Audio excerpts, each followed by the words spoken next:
If you browse through a dozen business books, you're likely to find a dozen different formats for marketing plans.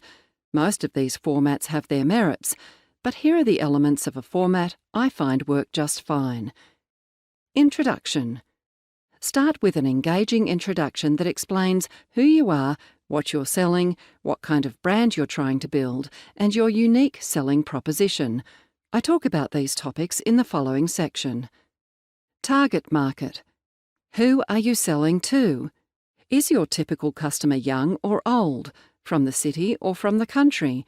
Later in this chapter, the Defining Your Target Market section explains how to research this information. Competitor analysis. In this part of your marketing plan, you describe who your competitors are and how you compare. Chapter 3 focuses on your competitor analysis, but in this chapter, skip ahead to summarising your competitor analysis, I talk about condensing this information for the purposes of your business plan. Sales targets. How much are you going to sell? Who are you going to sell to? And what is your pricing policy? See Setting Sales Targets for details. Sales strategies. What strategies do you intend to put in place to support your sales targets?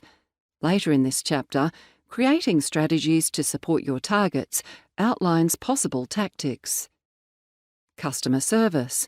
A marketing plan isn't complete without an overview of how you plan to provide the best possible customer service.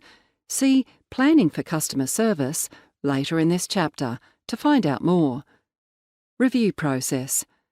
The last section in this chapter, Keeping Yourself Honest, explains how to monitor your sales results, tweaking targets and strategies if necessary. Writing an eloquent introduction.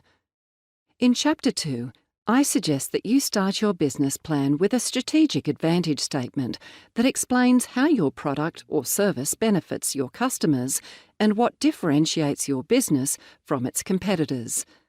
As I explain in Chapter 2, this strategic advantage could be many things, including having lower costs, a brilliant new idea, specialist skills, or a right to use certain intellectual property. I reckon it works well if you start your marketing plan by reiterating this information, even if you choose to use different phrasing, so that you can reinforce what it is that you're trying to sell.